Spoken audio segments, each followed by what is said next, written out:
We are so pleased to have with us Tom Fitton, who runs Judicial Watch. Tom, thank you for joining us. I had to call you because, Tom, I don't understand something, and I'm going to ask you to please help clear this up for me and for the listeners. Well, I think you understand it all, but go ahead. Okay. So I keep reading. There's a story today in Politico. What falls after Roe? Liberals warn of a privacy rights nightmare. And they say that the Alito opinion claims other cases aren't in jeopardy, but then they start talking about the slippery slope that could happen here. We could be looking at the Obergefell going down. You have some of the, how shall I put it, very vocally challenged or intellectually challenged Democrats claiming that Republicans want to destroy interracial marriages, and that's going to be next. All sorts of things. Now, at the bottom of this is the right to privacy. I don't know as much about you as the Constitution. Can you tell me exactly where I can find this right to privacy that's in our Constitution? I don't know. I don't know where it is. Obviously, elements of our right to privacy is generally understood or protected in the Constitution, like, they need a warrant, for instance. We're protected from unlawful searches and seizures. That protects privacy. But the idea that there's this general right to privacy that allows you to do anything you want, including have an abortion through the entire 9 months of pregnancy, it's not there. The courts know it's not there, and that's why the Supreme Court, I think ultimately, based at least on this illicit leak, is going to find that in the case of Roe versus Wade. And look, but if abortion were so popular, why would they be talking about interracial marriages? This is about abortion. This is about whether or not states are going to have the ability now to protect unborn human beings from being killed by abortion at any time. And that's a debate I think worth having, and I hope we get there. In the meantime, we've had 60 million unborn human beings killed through abortion since Roe, and now millions of lives are on the cusp of being saved if Roe is overturned. And that's what I want to be talking about. And it's no surprise the left wants to be talking about interracial marriages, which is just hilarious in light of their segregationist thinking these days through critical race theory and such. Right. No, great point. Which also I find amazing that Vice President Kamala Harris was out. How dare they tell us what to do with our bodies? How dare they tell us what to do with our bodies? Number one, in abortion, we're not talking about their, quote unquote, meaning women's bodies. We're talking about another body, the body of a child that happens to be living in that woman's body through the gestation period. That's the first point.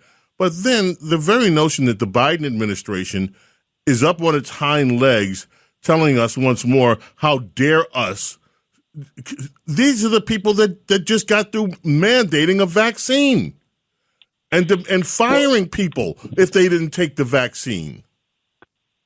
As Justice Alito noted in one of his decisions, or I forget whether it was a dissent or he joined the majority opinion, but he highlighted with the vaccine mandate that the Biden administration wanted to force people to undergo an irreversible medical treatment. Right. So, that's their standard, as you point out. And look, there has to be a reckoning, as you point out, with the other human being involved in this. And the leftist likes to say that human being has no right to life, and there's no morality that could generate or support the law protecting that right to life. And I think many Americans disagree with that and are willing to extend the right to life to unborn human beings. And, of course, many mothers are very much comfortable with that. Some aren't. Right. But, the reality of pregnancy is there's another human being involved, and there's got to be respect for the rights for that human being. All right, one last issue before, and thank you for really clarifying this. This whole thing with this privacy thing, I mean, I keep thinking maybe I'm crazy. Maybe there's something that I'm missing because I'm not a lawyer. I haven't studied law. And you just clear it up 1, 2, 3. It's not there. It's not in there, which is what I've been looking for it ever since I keep hearing that we have this so-called right to privacy. But the other thing is this stare decisis.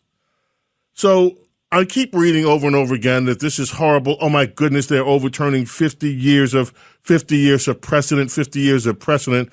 And then lo and behold, I also read in some of Alito's writings, he goes back and he lays out the foundation of abortion in this country.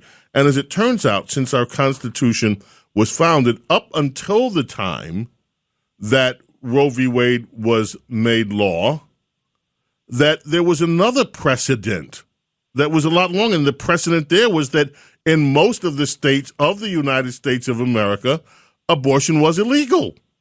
So why is the precedent of liberals more important than the precedent that existed before this? Well, in my view, the courts have a positive obligation, meaning they don't have a choice in the matter. They have to do it. It's to overrule precedent that they consider in good faith to be unconstitutional and contrary to what the Constitution requires. That can't stand. And, the real irony is, they're all going crazy about the gay marriage ruling. That gay marriage ruling overturned a longstanding precedent of 9-0. The federal courts couldn't mandate or require gay marriage.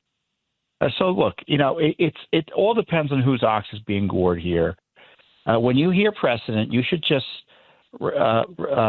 substitute a terrible prior constitutional decision. That's usually the way the left describes precedent, that they don't want touched. Mm-hmm. And in this case, the precedent is a law that you point out, or a change in the application of the Constitution that took away the rights of the states to protect unborn human beings. Right. These are human beings. They're human beings. There's no argument scientifically they're human beings. And the question is the law going to recognize their God-given rights to live?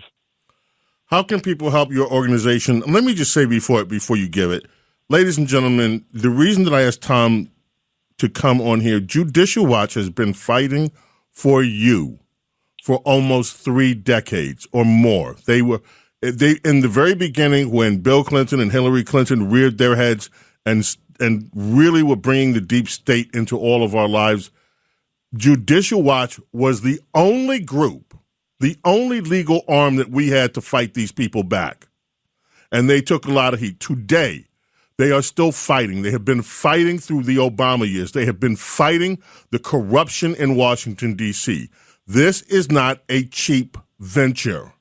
We give money to candidates. We never know what happens to that money. When you give to Judicial Watch, you can see what happens to it. You see the court cases. You see the victories that they're able to mount up on our behalf. So, with that said, Tom, how do people support you and Judicial Watch? Well, I appreciate that good word, but we're all over the internet. We're at judicialwatch.org. It's our main website, judicialwatch1word.org, and we're on Facebook and Twitter. We're not going anywhere from Twitter, it looks like. So you can support us anywhere. And I tell you, this abortion decision is something, we should be angry about the leaks. But it's if God willing, this decision holds up, there are going to be a lot of human beings who will be born who otherwise would have been killed. This is a great day for the country, or a great time for the country if things go the way it looks like they will. Tom, thank you so much. Tom Fitton, Judicial Watch, ladies and gentlemen. Bo Snerdley's Rush Hour. We're coming back more right after this.